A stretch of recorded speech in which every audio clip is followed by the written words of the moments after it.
7 ఎకరాల తోట వేసానండి. 6 ఎకరాలు పత్తి వేసిన. వేస్తే 4 ఎకరాల్లో ఒక 20 గుంటలు సుమారు ఏరుకులుడు వచ్చినాయి. ఏరుకులుడు వస్తే ఒక అబ్బాయి నేను టైకోడర్మా సోడమా ఇవన్నీ పోసినా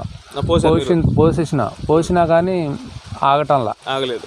మళ్ళీ పాలకూర కూడా పోసిన. దాని తర్వాత బ్లాక్ సల్ఫర్ అని అది కూడా పోసిన.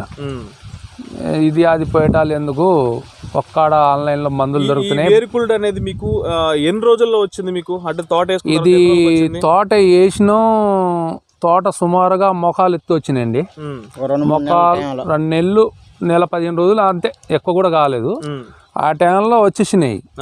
వచ్చేస్తే ఇక నాకు పలానోడు ఇట్లా ఈ బ్లాక్ ఫంగస్ పోస్తే కొద్దిగా పర్వాలేదు, ఉసుకలు కలిపి చల్లాలి అని చెప్పారు. వెంటనే నేను ఆన్లైన్ హైదరాబాద్ నుంచి వచ్చినా ఎక్కడి నుంచి వచ్చినా తెలియదు.